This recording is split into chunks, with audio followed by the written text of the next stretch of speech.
There are men who win Oscars and there are men who deserve them. And then, every so often, there is a man so rare, so quietly ferocious in his craft, that the industry spent decades trying to figure out what exactly to do with him. He stood in rooms full of the most celebrated actors alive and somehow made everyone else look like they were merely pretending. He turned down millions, he walked away from franchises, he chose cattle ranches over red carpets. But here is what nobody talks about, what the headlines never quite captured, the question that lingers long after the credits roll. What does a man like that do when the cameras finally go dark? What happens when the legend becomes just a person? And when the people closest to him started disappearing one by one, did anyone actually notice he was standing there alone?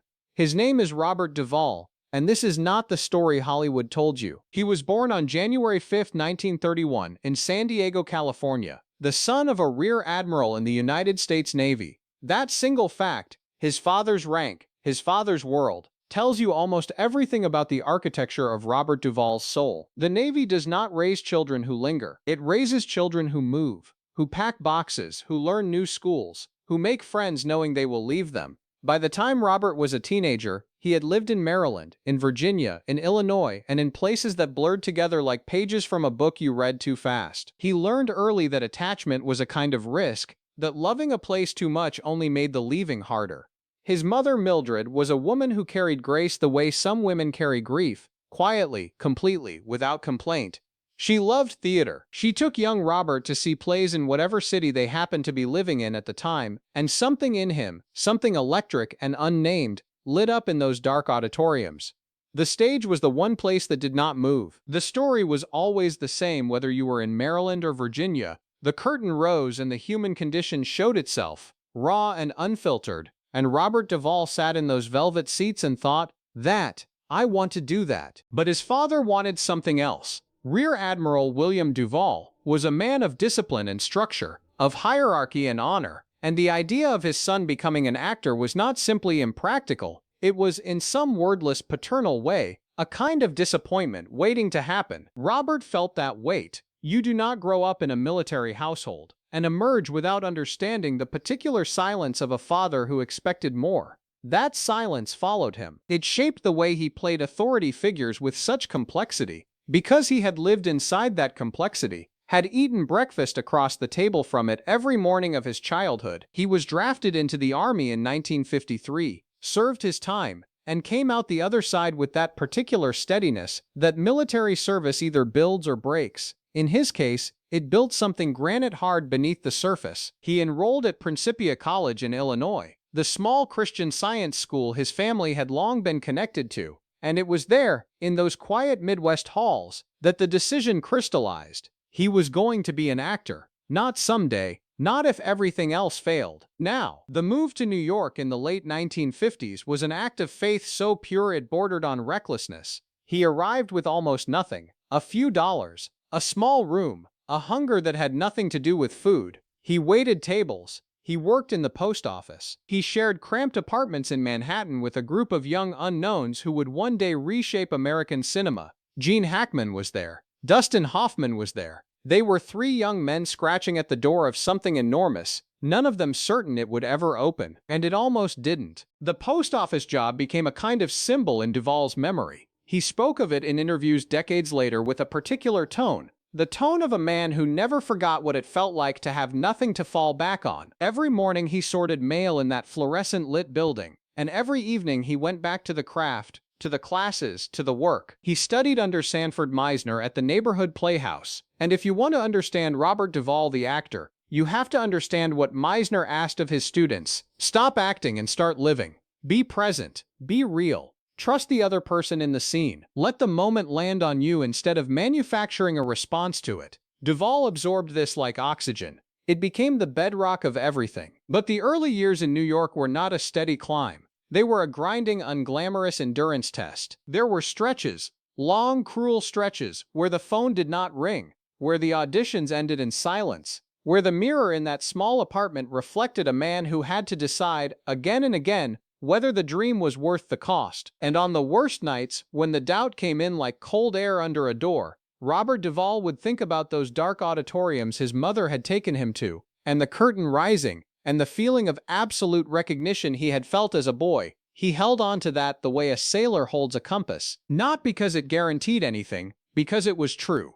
Then came 1962, a small play off Broadway, a television role here, a minor film there, and then the call that changed everything. Robert Mulligan cast him in To Kill a Mockingbird as Boo Radley, a character who barely speaks, who exists mostly in shadow and rumor, who appears on screen for only a few minutes at the very end of the film. It is a role that could have been nothing. Robert Duvall made it eternal. He walked onto that set and became a man who had been hiding so long he had almost forgotten the feel of light. The scene where Boo stands in the corner of the children's bedroom, trembling, looking at the world with eyes full of terrified wonder. There is no technique in that moment that you can identify and point to. There is only a human being, fully present, fully alive on film. Gregory Peck reportedly watched the dailies and went quiet. That kind of quiet that means you have just witnessed something you will not easily explain. The post office was behind him now, but the lessons of those fluorescent mornings never left. The next decade was an ascent so steep and so relentless that it almost defies summary. Francis Ford Coppola saw something in him that the industry had been slowly waking up to, and cast him as Tom Hagen in The Godfather in 1972. The quiet, measured consigliere who moves through the violence of the Corleone world like a man who has made peace with terrible things. Then The Conversation, then Apocalypse Now, then Network. He was everywhere and somehow always a surprise, always the element in a film you did not expect to undo you. He was not a movie star in the traditional sense. He did not trade in vanity or spectacle. He traded in truth, and truth, in Duvall's hands, had a texture you could almost reach out and touch. The Crown came in 1983, Tender Mercies, a small film, a quiet film, a film about a broken country singer named Max Sledge who finds grace in a Texas motel run by a young widow and her son, who finds faith without fanfare, who learns, slowly, imperfectly, that redemption does not arrive in a blaze of light but in the ordinary accumulation of decent days. Duvall did not play Max Sledge, he inhabited him. He learned to play guitar, he learned to sing. He stood in that flat Texas landscape and let the camera find him rather than performing for it. The Academy Award he received for that role was not a surprise to anyone who had watched the film. It felt less like a prize and more like a long overdue acknowledgement, the industry finally catching up to what Duvall had always been doing. But here is where the story turns. In the years that followed the Oscar, something shifted, not in his talent, that never dimmed, but in the distance between Robert Duvall and the machinery of Hollywood. He had never loved that machinery. He had always been more comfortable on his farm in the Plains, Virginia, a piece of land he bought in the 1970s, hundreds of rolling acres where he raised horses and cattle and lived a life that looked nothing like the one the industry expected of him. He could ride a horse before sunrise and be back to the house before anyone in Los Angeles had finished their morning coffee. He loved the land with the uncomplicated devotion of a man who has spent too long in rooms full of manufactured light. That farm was his anchor, his recurring truth, the place he came back to when the world became too loud. The marriages, though, the marriages were where the pain lived. Robert Duvall married 4 times. The first 3 ended in ways that left marks you could not see but could feel in the careful way he chose his words when journalists got too close to the subject. He was not a man who aired his private losses publicly, but they were there. Barbara Benjamin, Gail Youngs, Sharon Brophy, each relationship a chapter that ended before he wanted it to, or perhaps after he had already understood it was over and simply had not said so yet. There is something about a man who grew up moving, who never learned to fully trust the permanence of anything, that makes love a particularly complicated country to navigate. He tried, he kept trying, but the farm in Virginia stood while the marriages did not. And then, in 1999, he met Luciana Pedraza. She was Argentine, she was 40 years younger than him, and she was, by every account he has ever given, the woman who finally taught him that staying was not the same thing as surrendering. They met in Buenos Aires while he was there researching a film project about tango, a dance he fell completely in love with, a music that moved through him like something he had been waiting for without knowing it. Luciana and Robert married in 2005, and in the interviews he gave in the years after, there was a softness in him when he spoke of her that was different from anything the camera had caught before. Not performance, just a man who had found his place after a very long time of looking. But even love, even the right love, cannot stop what time eventually brings.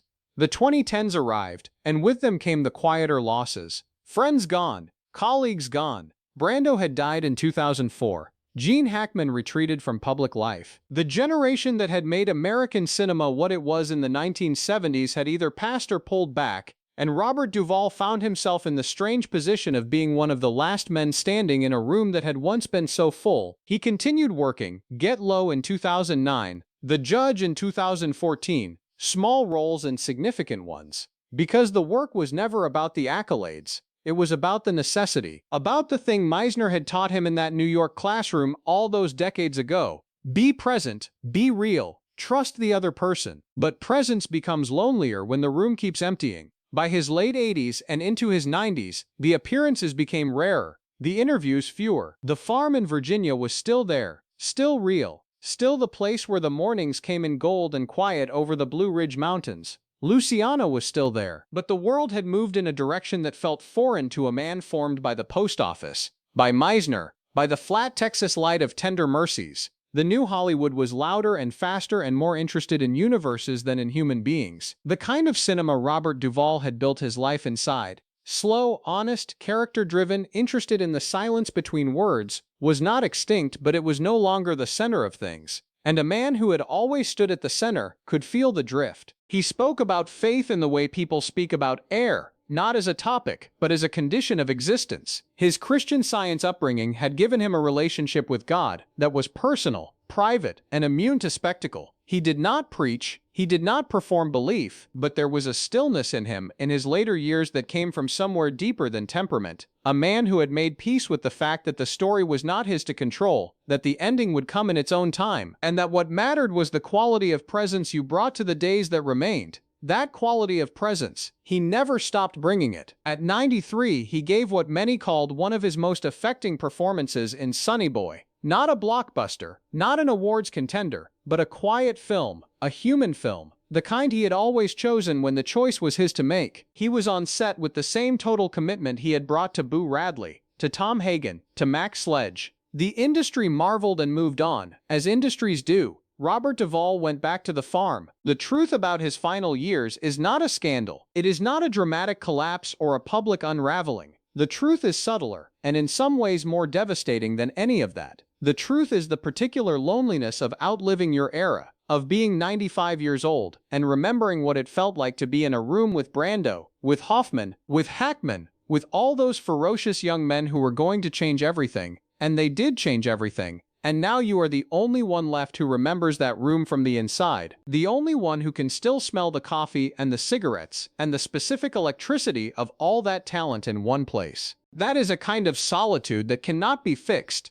cannot be surrounded away. You can have a loving wife and a beautiful farm and decades of work you are proud of, and still carry inside you the particular weight of being the last. He carried it without complaint. That was always his way. The farm in Virginia, those rolling acres under the Blue Ridge sky, became in his final years what it had always been. Not a retreat, but a truth. The place where Robert Duvall was just a man. Where the horses needed feeding, and the mornings were cold and clear, and the work of living had nothing to do with the camera. He had bought that land as a young man with the instinct that someday he would need it more than the money it cost. He was right. He was always, in the deepest way, right about what mattered. Now it is your turn to sit with this. You have watched a man move through nearly a century of living, through the sortable silence of a post office in New York, through the dark auditoriums his mother led him into as a boy, through 4 marriages and 1 great love, through an Oscar and a farm and a generation of giants, through the slow, specific grief of being the last one standing in a room full of memory. And you might be tempted to call this a sad story. You might look at the word alone in the title and feel the ache of it. But I want to ask you something. Is it sadder to outlive your era, or never to have had one? Is the man who sat at 95 on that Virginia farm, surrounded by land he loved, and a woman who stayed, watching the Blue Ridge Mountains go from gray to gold in the morning light, is that man to be pitied, or is he to be understood? Because here is what Robert Duvall's life actually teaches, if you are willing to receive it. The work you do in the fluorescent lit rooms, the years when nobody is watching, the mornings you show up anyway. That is the biography, not the Oscar, not the famous name, the post office, the small room in Manhattan, the auditions that ended in silence, the choice, made again and again in the dark, to trust that the curtain was worth rising for. That farm is still there. Those acres are still rolling under the Virginia sky. And somewhere in the distance, in the particular quality of morning light over that land, there is still the echo of a man who sorted mail and studied Meisner and became Boo Radley in a dark corner and never, not once, stopped being fully present in the only moment that was ever real. This one. What are you doing with yours?